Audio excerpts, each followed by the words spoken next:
Hello friends, मैं आज आपको 2009 की वाइट नाइट ये मूवी एक्सप्लेन करने वाला हूँ। ये एक कोरियन मूवी है। ये मर्डर मिस्ट्री, थ्रिलर और सस्पेंस इस सब का कॉम्बिनेशन है। ये एक सस्पेंस है तो इसके प्लॉट के बारे में बताना गलत होगा, तो डायरेक्टली डाइव इन करते हैं। इस मूवी के जो कैरेक्टर्स हैं इनके नाम ज़रा डिफ़िकल्ट है, तो इसी वजह से इनका नाम मैं बदल देने वाला हूँ, तो आप ऐसे समझ लीजिएगा। मूवी स्टार्ट होती है और हमें दो कैरेक्टर्स हमारे इंट्रोड्यूस कराए गए हैं। इसमें एक है वॉल्टर और दूसरा है स्काइलर। हाँ, मैंने ब्रेकिंग बैड के कैरेक्टर्स का नाम यूज़ किया है क्योंकि मुझे ब्रेकिंग बैड भी बहुत ही अच्छा लगता है और मेरे चैनल में मैंने सब कुछ उसे एक्सप्लेन भी किया है। तो चलिए स्टार्ट करते हैं। हम देखते हैं कि वॉल्टर जो होता है एक आदमी का वो मर्डर कर रहा है और इसी वक्त स्काइलर एक अपने बॉयफ्रेंड के साथ इंटीमेट हो चुकी है। ये सीन यही ख़त्म हो जाता है और नेक्स्ट सीन में हमें पुलिस इन्वेस्टिगेशन दिखाई गई है। ये जो इन्वेस्टिगेशन चल रही होती है, यहाँ एक पुलिस ऑफिसर होता है जो क्राइम सीन को इन्वेस्टिगेट करता है। जब वो बाहर आता है तब अपने सुपीरियर्स को वो कहता है कि मुझे लगता है कि ये मर्डर होगा।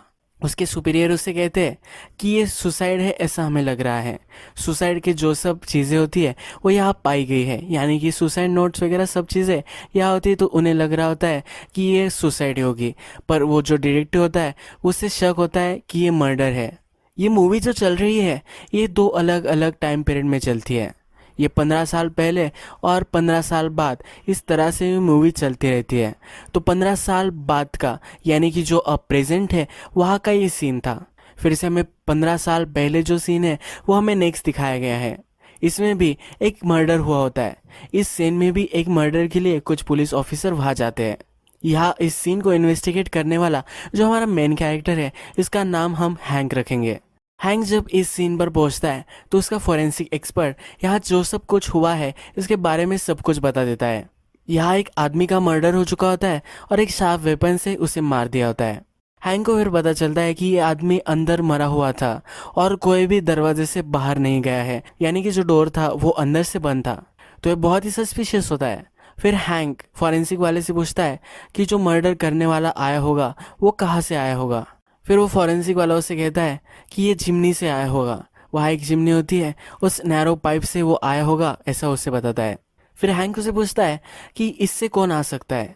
फिर वो उससे कहता है कुछ बच्चे थे जिन्हें शिप में हैंग आउट करना अच्छा लगता है और ये एबंडन शिप है, तो इसलिए वो यहाँ हैंग आउट करने के लिए आए हुए थे, तभी इन्हें बॉडी मिल चुकी थी। इस क्राइम सीन पर फिर हैंक को एक टेप भी मिल जाती है। अब एक क्राइम सीन से वो अपने पुलिस स्टेशन में आ जाते हैं। अपने पुलिस स्टेशन में आने के बाद उसका जो सुपीरियर होता है वो इस केस पर डिस्कस कर रहा होता है। इस केस में उन्होंने फिगर आउट किया होता है कि जो सस्पेक्ट है वो एक औरत है। ये वही औरत होती है जिसको जो आदमी मर चुका है वो हमेशा पैसे भेजता रहता था। उस औरत का उस विक्टिम से कनेक्शन था, उन दोनों की रिलेशनशिप थी। ये एक अफेयर था क्योंकि विक्टिम की वाइफ और लड़का दोनों थे, पर ये अफेयर वो उस औरत के साथ कर रहा था। ये जो औरत होती है जो सस्पेक्ट होती है, तो उसने उससे बहुत सारे पैसे भी लिए होते हैं। तो पुलिस वालों को अब लग रहा होता है कि इसके पास मोटिव भी था और इस वजह से ये इसको मार सकती है। हैंक जो होता है, जो टेप उसे मिली होती है उसे ये सुन रहा होता है। उसे इस थेरीज में कुछ ज़्यादा इंटरेस्ट नहीं होता। फिर वो उसे डांटते हैं और जो सस्पेक्ट औरत है उसके पास उसे भेज देते हैं। ये औरत जहाँ रहती है उसके घर के यहाँ वो आते हैं। उसका घर बंद होता है। वहाँ फिर एक लड़की आती है जो उस घर को ओपन करती है। उस औरत की ये बेटी होती है। ये घर में जाती है और हैंक उससे पूछता है कि तुम्हारी मदर कहाँ है। उसे अंदर आना होता है, पर वो लड़की पहले उसका बैच पूछती है, उसके बाद ही उसे अंदर आने देती है। ये लड़की बहुत ही केयरफुल होती है। जब ये अंदर आती है तब उनसे ज़्यादा कुछ बोलती नहीं। ये अपनी जो बुक होती है वही पढ़ने लग जाती है। ये जो बुक वो पढ़ रही होती है ये बहुत ही फेमस होती है और हैंक इस बुक को अब नोटिस करता है। मैं आपको यही बता दूं कि ये जो छोटी लड़की है इसी का नाम ही स्काइलर है। जैसा हमने मूवी के फर्स्ट में देखा था कि किसी आदमी के साथ वो इंटीमेट हो चुकी थी, तो यही वो स्काइलर है। फिर हैंक उससे क्वेश्चन पूछना स्टार्ट कर देता है। वो कहता है कि जो आदमी मर चुका था क्या तुम उसे जानती हो। वो कहती है कि हाँ, मैं उसे जानती हूँ। फिर वो पूछता है कि तुम उसे कैसे जानती हो। वो कहती है कि वो कभी कभी यहाँ आया करता था। थोड़ी देर में स्काइलर की मदर भी वहाँ जाती है। स्काइलर की मदर वहाँ आकर उनसे पूछती है कि तुम लोग यहाँ क्यों आए हो। फिर उसे कहते हैं कि तुमने उससे पैसे लिए थे और कभी पे बैक नहीं किया था, तो इसी वजह से हम इन्वेस्टिगेट करने के लिए आए हैं। फिर स्काइलर की मदर डिटेक्टिव को बाहर जाने के लिए बोलती है। वो अंदर आकर स्काइलर से बात करती है। वो कहती है कि तुमने कुछ बताया तो नहीं ना। स्काइलर कहती कि नहीं, मैंने कुछ भी नहीं बताया है। स्काइलर फिर कहती है कि कुछ पैसों के लिए हम अब ये सब नहीं कर सकते। उसकी मदर उस पर चिढ़ जाती है और बोलती है, कुछ पैसे? अगर पैसे नहीं होगे तो तुम क्या स्ट्रीट पर रहोगी? तुम्हें अपना माउथ शट रखना है, कुछ तुम्हें किसी को कुछ भी बताना नहीं है। फिर ये कहकर उसकी मदर वहाँ से चली जाती है। इसके बाद मूवी के प्रेजेंट में हम फिर से आ जाते हैं और हमें स्काइलर एक स्कूल में टीचर है ये दिखाया जाता है। वॉल्टर हमें एक ट्रेन स्टेशन पर दिखता है और आज उसका बर्थडे होता है। एक लॉकर में वो जाता है और वहाँ उसके लिए एक गिफ्ट रखा हुआ होता है। वो देखकर उसके चेहरे पर स्माइल आ जाती है। नेक्स्ट सीन में हम देखते हैं कि एक मिलियनर आदमी अपने हेलीकॉप्टर से नीचे उतरता है। वो एक जगह जाता है जहाँ पे वो बड़ा सा कॉम्प्लेक्स बनाने वाला होता है। उसने एक डिटेक्टिव को हायर किया होता है। उससे वो बात करता है तो डिटेक्टिव उसे कहती है कि मुझे एक चीज़ गलत लगी थी। ये जो डिटेक्टिव होती है इस मिलियन ने क्यों हायर की होती है, इसके पीछे एक रीज़न है। जो अपनी स्काइलर होती है वो इस मिलीनियर के साथ सोती हुई हमें पहले सीन में दिखी थी। यानी कि इन दोनों में रिलेशनशिप है और अपने रिलेशनशिप को आगे लेकर जाना चाहता है। तो इसीलिए उसका बैकग्राउंड चेक कर कर उसमें कुछ गड़बड़ तो नहीं है ये वो चेक कर रहा होता है। इसी वजह से इस इन्वेस्टिगेटर को उसने हायर किया होता है। तो इन्वेस्टिगेटर उसे कहती है कि जो स्काइलर है ये एडॉप्टेड है। ये जब वो कह देती है तो मिलीनियर वहाँ से चला जाता है और इस डिटेक्टिव को और भी काम करना होता है। ये मिलीनियर फिर स्काइलर से मिलने आता है। स्काइलर एक फैशन डिज़ाइनर होती है और उसके लिए एक बड़ा सा शोरूम एक खोल कर दे रहा होता है। तो स्काइलर इसके लिए उसे थैंक यू बोलती है। वो कहती है कि छोटा सा भी अगर तुम कर देते तो भी ठीक रहता, इतना बड़ा तुम्हें करने की कोई भी ज़रूरत नहीं थी। मिलियनर उससे कहता है कि ऐसी कोई भी बात नहीं है, सिर्फ थैंक यू मुझे चलेगा। नेक्स्ट सीन में हमें दिखता है कि स्काइलर का जो भी रूटीन होता है वो जहाँ भी जाती है वह प्राइवेट इन्वेस्टिगेटर उस पर हमेशा नज़र रख रही होती है। वॉल्टर जो होता है वो एक बार में काम करता है, उसकी गर्लफ्रेंड भी उसके साथ वही काम करती है। फिर से हमें मूवी पास्ट में दिखाई गई है। 15 ईयर्स पास्ट में हम जाते हैं और हमें दिखता है कि जो हैंक है वो जिस आदमी मर चुका था उसके घर पर आया है। वो उसके वाइफ से मिलता है। वहाँ का जो सर्वेंट होता है उससे भी वो बातें करता है। वो उनसे पूछता है कि जब ये मर्डर हुआ था तो तुम सब लोग क्या कर रहे थे? तो उसे कहते हैं कि हम एनिमल किंगडम देख रहे थे। फिर ये डिटेक्टिव पूछता है कि इस पर कौन सा शो चल रहा था। उससे कहते हैं कि एक मंकी था, उसका बेबी मर चुका था तो उसे ड्रैग करते हुए जंगल से जा रहा था। यही शो यही एपिसोड चल रहा था। विक्टिम का जो बेटा होता है वो नीचे नहीं होता तो ऊपर जाकर अपने रूम में वो होमवर्क कर रहा होता है। तो हैंक वही भी आ जाता है। जो वहाँ पहुँचता है तो वहाँ वही बुक दिखती है जो स्काइलर के पास थी। हैंक फिर उस लड़के से अपना नाम पूछता है। वो उससे कुछ क्वेश्चन पूछना चाहता है पर जो विक्टिम था उसका जो सर्वेंट है वो वहाँ आ जाता है। वो उससे डिस्टर्ब कर देता है, उसे बात नहीं करने देता। ये जो बच्चा है इसी का नाम वॉल्टर है, जो हमें मूवी के प्रेजेंट में भी दिख रहा है, जिसने एक आदमी का अभी भी मर्डर किया है। ये वही वॉल्टर है। ये जो सर्वेंट होता है जाते जाते डोर में उससे बात कर कर जाता है। वॉल्टर को कहता है कि हमने जैसा रिहर्सल किया है वैसा ही तुमने बताया या नहीं, उससे पूछ रहा होता है। फिर नेक्स्ट सीन में हम फिर से मूवी के प्रेजेंट में आ जाते हैं। जैसा हमने देखा था कि एक आदमी का मर्डर हो चुका था, वॉल्टर ने ही उस आदमी को मारा है। और ये जो आदमी अभी अभी मरा है ये वही सर्वेंट था जो 15 साल पहले वॉल्टर के घर में काम कर रहा था। वॉल्टर ने उसी के सर्वेंट को मार दिया है। अब ये सर्वेंट के केस के लिए जो डिटेक्टिव है वो वॉल्टर की मदर के यहाँ आया हुआ होता है। वो उसके मदर से क्वेश्चन पूछ रहा होता है। फिर उससे क्वेश्चन करता है और पूछता है कि जब तुम्हारा हस्बैंड मर चुका था तो उसके बाद तुम सर्वेंट के साथ रही थी। उसे कहती कि हाँ, तब मैं यंग थी। फिर वो पूछता है कि तुम्हारे सन का क्या, वो अब कहाँ है? वॉल्टर की मदर को वो कहाँ है ये मालूम नहीं होता। फिर ये डिटेक्टिव पूछता है कि क्या वो अपने फादर से प्यार करता था? वो कहती है कि हाँ, वो उससे प्यार करता था। फिर जो मदर होती है उसे क्वेश्चन ज़्यादा होने लग जाते हैं तो डिटेक्टिव को जाने के लिए बोलती है। जैसे हम 15 साल पहले तक पहुंच जाते हैं। वहाँ पर जो छोटी स्काइलर होती है वो अपने मकान मालिक के यहाँ आती है। उसे कहती है कि डोर बंद हो चुका है और मेरी मदर कहाँ है मुझे पता नहीं, प्लीज़ मुझे मेरे घर का डोर ओपन कर दो। फिर वो मकान मालिक उसके साथ जाता है और जब वो डोर ओपन करता है तो स्काइलर की मदर वहाँ मरी हुई पड़ी हुई होती है। जो गैस होता है वो ऑन होता है और सबको लगता है कि ये सुसाइड है। पुलिस वहाँ आती है और हैंक भी यहाँ होता है। हैंक पूरा क्राइम सीन देखता है और वहाँ उसे एक लाइटर मिलता है। इस पर जो साइन बना हुआ होता है ये जो पहले विक्टिम था उसके बेल्ट पे भी था, यानी कि स्काइलर की मदर अब मरी है। इसके खिलाफ और एक एविडेंस उसे मिल गया है। अब ये जो केस होती है इस केस में एक एविडेंस जो थी वो ये औरत ही थी, यानी कि स्काइलर की मदर ही थी। तो अब ये मर चुकी है तो इसी वजह से वो अब ये केस बंद कर दे रहे होते हैं। पर अभी भी हैंक को लग रहा होता है कि यहाँ कुछ तो गड़बड़ है। उसे सेटिस्फाइड नहीं लग रहा होता। स्काइलर की मदर ने सुसाइड नहीं की है ऐसा उसे लग रहा होता है।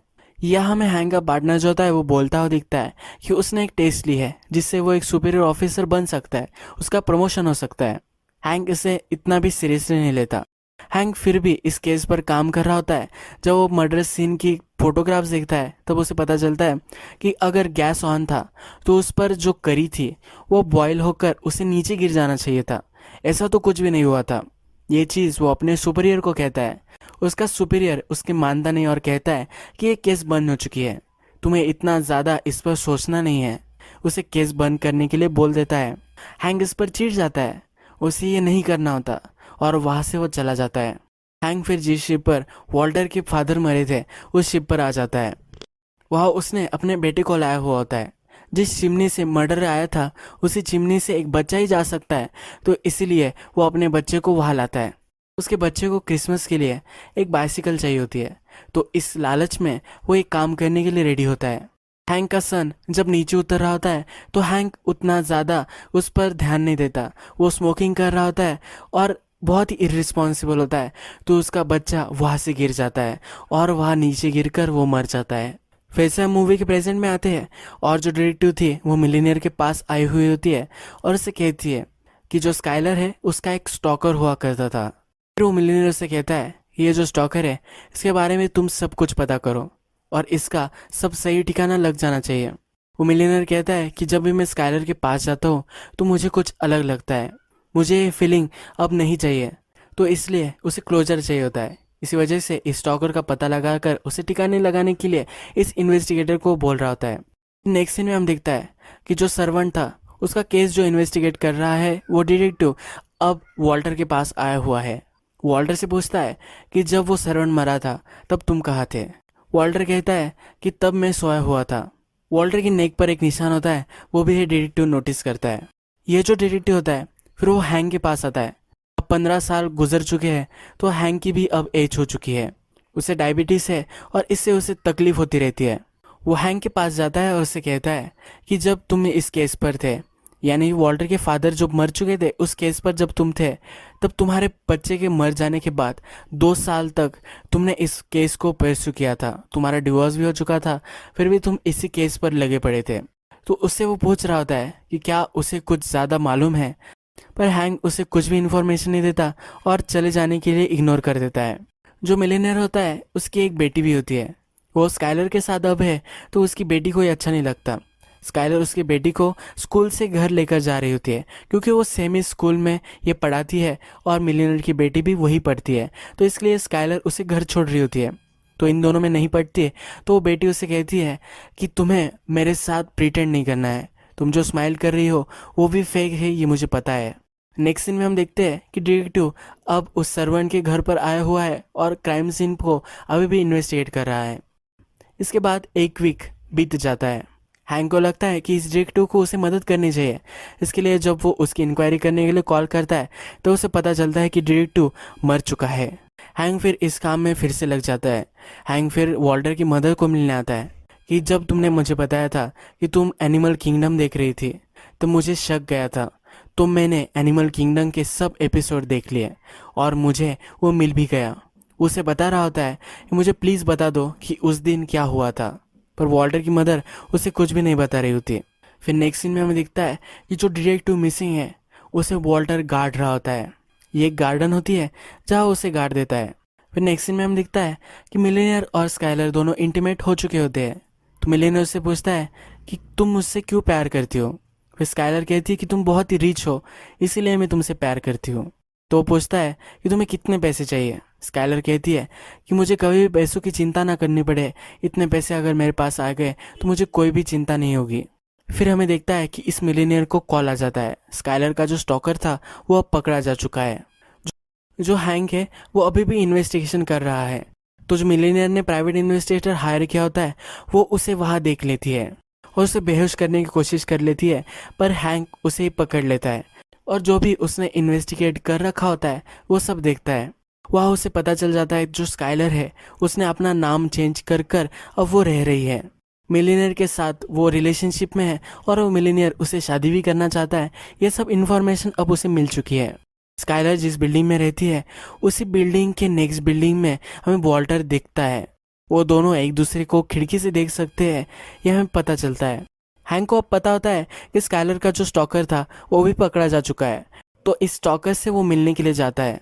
ये स्टॉकर उसे यहाँ कहता है कि मैं उससे प्यार करता था, इसलिए मैं उसके आगे पीछे घूमता था, पर जो रियल स्टॉकर था वो अलग ही था कि अगर तुम उसे देख सको तो क्या पहचान जाओगे। ये स्टॉकर भी यहाँ हाँ कहता है। हैंक को अब यहाँ पता चल चुका है कि वॉल्टर और स्काइलर इन दोनों में कुछ ना कुछ तो रिलेशनशिप है। जो प्राइवेट इन्वेस्टिगेटर होती है वो स्काइलर के पुराने स्कूल में आती है। वहाँ की एक टीचर उससे कहती है जो स्काइलर थी और वॉल्टर ये दोनों एक ही स्कूल में पढ़ते थे। वॉल्टर के फादर को स्काइलर की मदर ने मारा है, इसी वजह से एक ही स्कूल में रहना इन दोनों के लिए बहुत ही डिफिकल्ट था। स्काइलर को बच्चे तंग करते थे, उसका जीना उन्होंने हराम कर दिया था, पर वॉल्टर ने कभी भी उसे तंग नहीं किया था। फिर हमें वॉल्टर उसकी गर्लफ्रेंड के साथ दिखता है, वो इंटीमेट हो जाते हैं। ये ख़त्म हो जाने के बाद उसकी गर्लफ्रेंड उससे पूछती है कि क्या तुम कभी भी सेटिस्फाइड नहीं होते। वो उसे स्काइलर के बारे में पता होता है। वो पूछती है कि तुम उसके साथ जब थे तब वो कैसा था। जो वॉल्टर होता है वो स्काइलर से बहुत ही प्यार करता है, वो किसी औरत के साथ सेटिस्फाइड ही नहीं हो सकता। फिर नेक्स्ट सीन में हमें दिखता है कि स्काइलर और मिलीनियर दोनों कार में सफ़र कर रहे होते हैं। जब वे कार में होते हैं तब कार के ब्रेक्स फेल हो जाते हैं, इन दोनों का एक्सीडेंट हो जाता है और स्काइलर फिर इस मिलीनियर को गाड़ी से निकालती है और उसे बचा लेती है। उसके पास एक डिवाइस होता है जिससे ये सब हो चुका होता है। इसका मतलब जो ब्रेक फेल हुए थे ये स्काइलर ने ही प्लान किया था। जब वे हॉस्पिटल में होते हैं तो मिलीनियर स्काइलर से बहुत ही थैंकफुल होता है और उसे ये जता कर देता है। वहाँ फिर उस मिलीनियर की प्राइवेट इन्वेस्टिगेटर आती है। वो स्काइलर को सब सच सच बताता है कि मैंने तुम पर इन्वेस्टिगेशन करने के लिए ये सब किया था। वो स्काइलर को सच सच बताता है। वो कहता है कि मैं तुम्हें इन्वेस्टिगेट कर रहा था। स्काइलर को भी इससे कुछ फ़र्क नहीं पड़ता। फिर उससे कहती है कि मेरी मदर मर जाने के बाद मैं मेरे एंड की यहाँ रह रही थी। उसकी एंड जो होती है उसके हस्बैंड भी मर चुके होते हैं, तो उसके हस्बैंड का जो नेम होता है ये स्काइलर ले लेती है। स्काइलर की मदर मर चुकी थी और उसके एंड का हस्बैंड मर चुका था, तो एक दूसरे का ये सहारा बन जाते हैं। स्काइलर की मदर और स्काइलर के एंड का हस्बैंड दोनों मर चुके थे, तो एक दूसरे का ये सहारा बन चुके थे। उसकी एंड ने फिर उसको अडॉप्ट कर लिया था, इसी वजह से उसने अपना नाम भी चेंज कर लिया था। इन्वेस्टिगेटर ने स्काइलर के खिलाफ जो भी कुछ सबूत इकट्ठा किए थे अब वो पूरे इस स्टेटमेंट से, इस स्टोरी से अब वो सब फील हो चुके हैं। यानी कि अब वो स्काइलर पर शक नहीं कर सकता। स्काइलर ने अभी अभी उसकी जान बचाई है, तो इसीलिए वो उससे प्रपोज कर देता है, उसे शादी के लिए वो मना लेता है। मिलीनियर की जो बेटी होती है वो स्काइलर से कहती है कि एज ए मदर मैं तुम्हें कभी भी एक्सेप्ट नहीं कर पाऊंगी। अब ये प्राइवेट इन्वेस्टिगेटर है तो इसे अब मिलीनियर ने जॉब से हटा दिया है, पर फिर भी उसे लग रहा है इसमें कुछ तो गड़बड़ है। फिर वो हैंक से मिलने आई हुई होती है। वो उसे कहती है कि अगर तुम मुझे मदद नहीं करोगे फिर भी मैं पता कर ही लूँगी। हैंक भी उसकी मदद करने के लिए मान जाता है। वो उसे अपने घर पर लेकर आता है। वो अपने इन्वेस्टिगेशन की सब फाइल्स वगैरह उसे दिखाता है। इस फाइल में वॉल्टर के फादर जब मरे थे वहाँ उसे एक कैसेट मिली थी। वो कैसेट फिर उस प्राइवेट इन्वेस्टिगेटर को वो सुनाता है। वो जो कैसेट होती है इसमें नॉइज़ होता है, पर इसमें जो बैकग्राउंड होता है उसने क्लियर किया होता है। यहाँ उसे वॉल्टर की आवाज़ सुनाई देती है, यानी कि इसे पता होता है कि जिस रात वॉल्टर के फादर मरे थे उसके साथ वॉल्टर था। फिर वो प्राइवेट इन्वेस्टिगेटर को कहता है कि वॉल्टर के फादर को वॉल्टर नहीं मारा था। यही सिंपलेस्ट एक्सप्लेनेशन है और यही सेंस करता है। ये सब वॉल्टर सुन रहा होता है। वो नीचे ही अपने गाड़ी में होता है। उसने एक डिवाइस हैंक के अपार्टमेंट में भी प्लान किया होता है, इससे वो सब सुन सकता है। स्काइलर का जो शॉप होता है उसका अब सब कुछ इंटीरियर डेकोरेशन सब हो चुका होता है। उसकी ग्रैंड ओपनिंग होने वाली होती है। नेक्स्ट सीन में हम देखते हैं कि वॉल्टर हैंक के घर पर आ चुका है। हैंक के घर पर आकर वो देख रहा होता है कि हैंक ने क्या क्या इन्वेस्टिगेट कर रहा है। वह उसे समझ में आ जाता है कि हैंक को पता है कि वही रियल किलर है। जो प्राइवेट इन्वेस्टिगेटर होती है अब उसे पता चल जाता है कि स्काइलर ने वही एक्सीडेंट मिलीनियर का करवाया था, तो ये कॉल कर कर वह हैंक को बताती है। हैंक उसे कहता है कि तुम मेरे अपार्टमेंट में जाओ, वहाँ कीज़ मैंने रखी है, वो लेकर तुम अपार्टमेंट में रुको। हैंक फिर अपने सुपीरियर के पास जाता है। उसे जाकर सब बताता है कि वॉल्टर ही है जिसने उसके फादर का मर्डर किया था। उसका सुपीरियर अभी भी मान नहीं रहा होता। हैंक उसे कहता है कि जिस आदमी को यानी कि सर्वेंट को मार दिया गया था उसके हाथ में एक डीएनए मिला था। उस डीएनए को अगर हम वॉल्टर से मैच कर पाए तो वॉल्टर ही रियल किलर था, ये हमें पता चल जाएगा। पर उसका सुपीरियर इसके लिए मान नहीं रहा होता। उसका जो सुपीरियर होता है उसका फ्रेंड ही होता है। जैसे हमने प्रीवियस में देखा था कि उसके फ्रेंड कुछ एंट्रेंस एग्ज़ाम दे रहा था। उसका फ्रेंड उसे समझाता है कि अब बहुत साल गुजर चुके हैं, तुम्हें इस केस को ड्रॉप कर देना चाहिए, कि मुझे ये ड्रॉप करना ही पड़ेगा क्योंकि अब हैंक को ज़्यादा दिख नहीं रहा होता, वो ब्लाइंड हो रहा होता है। नेक्स्ट सीन में हम देखते हैं जो प्राइवेट इन्वेस्टिगेटर थे वो हैंक के घर पर पहुंच चुके हैं, पर अब वहाँ ऑलरेडी वॉल्टर आ चुका था। वॉल्टर वहाँ पॉइजनस गैस फैला देता है और खुद एक मास्क पहन लेता है। जब वे प्राइवेट इन्वेस्टिगेटर वहाँ पहुँचती है तो वे बेहोश हो जाती है, वही मर जाती है। इस प्राइवेट इन्वेस्टिगेटर का हैंक से ही फ़ोन चल रहा होता है तो हैंक को पता चल जाता है कि इसे मारने के लिए कोई आया है। हैंक भागकर वहाँ पहुँचता है पर वहाँ उस घर पर उसे कुछ भी नहीं मिलता।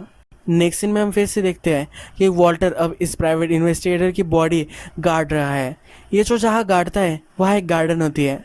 फिर हमें दिखता है कि जिस गार्डन में वो गार्ड रहा है, ये जो हाउस है ये स्काइलर का ही हाउस है। स्काइलर की आन जहाँ रहती थी, जहाँ वो बचपन से बड़ी हुई है, उसी घर में वो इन सब बॉडी को गाड़ रहा है। इसके बाद नेक्स्ट सीन में हम देखते हैं कि स्काइलर अपने क्लासरूम में आती है। मिलीनियर की जो बेटी होती है उसने बोर्ड पर लिखा होता है कि स्काइलर की मदर एक मर्डरर थी। इससे वो बहुत ही डिस्टर्ब हो जाती है और उसे वॉल्टर को मैसेज देती है और उसमें लिखा होता है कि उसे उस मिलीनियर को बेटी को मार देना है। फिर वॉल्टर और स्काइलर रास्ते के आर पार एक दूसरे को देखते हैं और फ़ोन पर बात करते हैं। वॉल्टर से कहता है कि हमारा जो भी प्लान है ये वर्थ इट मुझे अब नहीं लग रहा, मैं किसी बच्चे को नहीं मार सकता। स्काइलर से कहती है ये एक लास्ट काम तुम्हें करना पड़ेगा, इसके बाद हम एक हैप्पी एंडिंग हमारी हो जाएगी। इसका प्लान होता है मिलीनियर के पास वो शादी करेगी और उसके पास बहुत ही ज़्यादा पैसे आ जाएंगे और फिर वो उससे डिवोर्स ले लेगी। फिर वो वॉल्टर के साथ रहने वाली होती है। वॉल्टर से कह रहा होता है कि हम अब यहाँ से चले जाते हैं, हमें पैसों की कोई भी चिंता नहीं है। स्काइलर उससे कहती है कि ये जो सब मैंने किया है ये मैंने पैसों के लिए तो किया है, बिना पैसे के मैं कैसे रह सकती हूँ। वॉल्टर को ये नहीं करना होता और वो बहुत ही डिस्टर्ब होता है। जो सब मर्डर्स वॉल्टर कर रहा है अब वॉल्टर की मदर को पता है। वो हैंक को उसके पास बुलाती है, वो उसे फिर सब कुछ सच बता देती है। वो कहती है कि वॉल्टर के फादर जब जेल से बाहर आ चुके थे तो वो वॉल्टर से मिले थे। वॉल्टर को पता था कि उसके फादर स्काइलर को पसंद करते हैं। वो बोलती है कि वॉल्टर के फादर को छोटी बच्चियाँ ही अच्छी लगती थी। स्काइलर की मदर वॉल्टर के फादर से पैसे लेती थी और स्काइलर को उनके पास भेज देती थी। फिर वॉल्टर के फादर उसका शारीरिक शोषण करते थे। ये जब बात वॉल्टर को पता चली तो वॉल्टर के फादर को उसने मार दिया। जब वॉल्टर के फादर को उसने मार दिया था तो उसके जो कपड़े थे वो वॉल्टर के सर्वेंट को मिले थे। सर्वेंट ने फिर उसकी मदर को ब्लैकमेल किया था, इसी वजह से उन दोनों में रिलेशनशिप हो चुकी थी। वॉल्टर ने यह देखा था। जब वो बड़ा हो चुका था तब सर्वेंट को उसने मार दिया है। वो फिर हैंक को कहती है कि वॉल्टर को तुम अब पकड़ लो। स्काइलर जब मिलीनियर की लड़की के साथ घर पर आती है तो वो वॉल्टर आया हुआ होता है। वो वॉल्टर को उस लड़की का रेप करने के लिए बोलती है। ये लड़की बहुत ही डिस्टर्ब हो जाती है। फिर स्काइलर उससे कहती है कि ये जो सीक्रेट है यह हम दोनों के बीच में रहेगा। जब रात होती है तो स्काइलर उसके पास जाती है। वो अपने कपड़े उतारती है और उसे जकड़ लेती है। वो उसे कहती है कि तुम्हें अब याद नहीं आ रहा होगा कि उसने तुम्हारे साथ कैसे रेप किया था, जैसे अब मैंने तुम्हें जकड़ा है ये तुम याद रखो। वो उसे कहती है कि जब मैं छोटी थी तब मेरे साथ भी यही हुआ था, तुम ये कभी भूल नहीं सकोगी, पर अब हम दोनों में ये कॉमन है। फिर नेक्स्ट सीन में हमें दिखता है कि हैंक अब इमेजिन कर रहा होता है कि कैसे वॉल्टर ने उसके फादर को मार दिया होगा। यह सीन फिर हमें दिखाया गया है, अपने फादर को देख लेता है जब वो स्काइलर के साथ होता है। वो बहुत ही गुस्से में होता है और चाकू लेकर अपने फादर को मार देता है। फिर स्काइलर उसके पास आती है और कहती है ये तुमने तुम्हारे फादर को नहीं मारा है, इसके ज़िम्मेदार मैं ही हूँ, इसमें तुम्हारा कोई भी फॉल्ट नहीं है। अगर तुमने तुम्हारे फादर को नहीं मारा होता तो कभी ना कभी मैं तुम्हारे फादर को मार ही देती। वॉल्टर स्काइलर से बहुत ही प्यार करता है तो एक दूसरे का रात वो दफना देते हैं। स्काइलर उससे कहती है कि अब हम दोनों एक दूसरे से नहीं मिलेंगे। कुछ भी सीन हमने किया होगा तो हम अगर 15 साल तक इसका प्रायश्चित करेंगे तो हम ये सीन भुला सकते हैं। इसी वजह से 15 साल तक वो एक दूसरे से नहीं मिलते। फिर नेक्स्ट सीन में हमें दिखता है कि हैंक स्काइलर से मिलने आया हुआ है। हैंक फिर स्काइलर से कहता है कि वॉल्टर से तुम सब चीज़ें जो करवा रही हो, इससे वो बहुत ही ज़्यादा दलदल में धंसता जा रहा है। वो 20 साल से वही शिप में ट्रैप्ड है, कभी भी उसे सैल्वेशन नहीं मिला है, उसे तुम ही सेव कर सकती हो। ये कहकर वो उसे वहाँ से चला जाता है। नेक्स्ट सीन में हमें वॉल्टर स्काइलर को कॉल करता हुआ दिखता है। उससे कहता है कि अगर मैं तुमसे प्यार नहीं करता और अगर मैं मेरे फादर को नहीं मारता तो मेरे साथ क्या होता। वो अब सेकंड डाउट्स कर रहा होता है। जो भी चीज़ें उसे करनी पड़ रही है वो उससे उसूलों के खिलाफ होती है, फिर भी वो स्काइलर से प्यार करता है, इसी वजह से वो ये सब कर रहा है। फिर हमें दिखता है कि अपने पार्टनर को ये सब हैंक बता देता है। उसका पार्टनर भी अब वॉल्टर को जेल होनी चाहिए इसके लिए राज़ी हो जाता है। वॉल्टर ने जो भी सब डेड बॉडीज गाड़ी हुई होती है स्काइलर की एंड वो अपने गार्डन में मिल जाती है। स्काइलर फिर वॉल्टर से मिलने अपने अपार्टमेंट में आती है। वो उससे कहती है जो भी मेरे साथ हुआ था, अगर तुम मेरे साथ नहीं होते तो ये सब मैं नहीं कर पाती, मैं जी नहीं पाती। तुमने ही मुझे सहारा दिया है, इसलिए उसे वो थैंक यू कह रही होती है। ये कहकर उसका जो शॉप है उसका इनॉग्रेशन अब होने वाला है, तो इसलिए वो उसे इनवाइट कर कर वहाँ से चली जाती है। अब हैंक का प्लान होता है कि जो स्काइलर का इनॉग्रेशन है वो जिस डेट पर था उसी डेट पर वॉल्टर के फादर भी मरे थे। ये उन दोनों के लिए अब स्पेशल डे होने वाला है, तो इस डे पर वॉल्टर भी इस इनॉग्रेशन में आएगा। तो वहाँ बहुत सारे पुलिस ऑफिसर वहाँ उसने तैनात किए होते हैं। ये सब उस इनॉग्रेशन पर नज़र रख रहे होते हैं। तो वहाँ एक सेंटा क्लॉस आता है। हैंक के बॉस की खिड़की पर वो खटखटाता है और इस खिड़की को वो तोड़ देता है। वो भागने लग जाता है। सब पुलिस उस सेंटा क्लॉस के पीछे भागते हैं, पर हैंक फिगर आउट कर लेता है ये एक छलावा है। वो भीड़ को देखने लग जाता है और वहाँ उसे वॉल्टर भी मिल जाता है। वॉल्टर के पीछे भागता है और एक रूम में वो जाते हैं। वॉल्टर उस पर वार कर देता है। वो वॉल्टर को समझाने की कोशिश करता है कि तुम्हें अब साल्वेशन ढूंढ लेना चाहिए। उसे पता होता है कि वो हर्ट हो रहा है, इसलिए उसे कहता है कि स्काइलर भी इसके लिए मान जाएगी, वो भी समझ जाएगी, तुम्हें इतना हर्ट होने की कोई भी ज़रूरत नहीं है। फिर वॉल्टर उसे कहता है कि स्काइलर की न्यू लाइफ में हम दोनों ही एक ही लिंक है जो ये सब बर्बाद कर सकती है। वॉल्टर हैंक को मार ही देने वाला होता है, तभी हैंक के सब साथी वहाँ जाते हैं। वॉल्टर वहाँ भागता है, रूफ टॉप पर आता है। रूफ टॉप पर आने पर हैंक उससे कहता है कि इससे सिर्फ मैं ही निपटने वाला हूँ। हैंक वॉल्टर को समझाने की कोशिश करता है, पर वॉल्टर उससे कहता है कि जब सन अपने हाईएस्ट पॉइंट पर होता है, जब वो आकाश में सबसे ऊपर होता है, तब उसके नीचे की जो शैडो होती है वो किसी को भी नहीं दिखती। इसका मतलब है स्काइलर अब अपने करियर के सबसे बड़े मुकाम तक पहुंच चुकी है। वो अब बहुत ही पावरफुल है। मिलीनियर से अब उसकी शादी हो चुकी है, तब वो बहुत ही पावरफुल है। उसके नीचे कुछ भी शैडो होगी, उसने कुछ भी गलत काम किए होंगे, फिर भी वो पावरफुल है। वो वाइट चमक रही है, तो उसकी शैडो किसी को भी नहीं दिखेगी।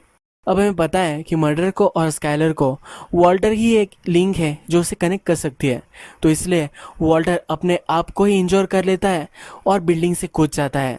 वो अपने आप को सेक्रीफाइस कर देता है स्काइलर के ब्राइट फ्यूचर के लिए। स्काइलर का जो इवेंट चल रहा होता है उसी इवेंट में वो गिर जाता है। मिलीनियर की जो बेटी होती है वो वहाँ वॉल्टर को पहचान लेती है, पर स्काइलर उसे दबा देती है। हैंक को पता चल जाता है कि ये लड़की उसे जानती है। हैंक फिर स्काइलर से कहता है कि अभी तो तुम सच बता दो। स्काइलर कहती कि मैं उसे नहीं जानती। फिर हमें एस्केलेटर से ऊपर जाती हुई दिखती है, यानी कि स्काइलर अपनी लाइफ से मूव ऑन कर चुकी है और वो पुरानी चीज़ों में नहीं उलझना चाहती। अब मूवी का एक फ्लैशबैक का सीन हमें दिखता है जहाँ पे वॉल्टर और स्काइलर कॉलेज में होते हैं और एक दूसरे से मिलते हैं। वो अभी भी एक दूसरे से नहीं मिल पाते, तो डिस्टेंस पे ही वो रुकते हैं और एक फ़ोटो निकालते हैं। इस फोटो में हमें पता चलता है कि वो एक दूसरे के साथ कभी भी नहीं रह पाए, पर उनका जो प्यार था एक दूसरे से अलग ही रहकर ये अमर हो चुका है। ये मूवी ख़त्म हो जाती है। तो बहुत ही बेस्ट मूवी थी।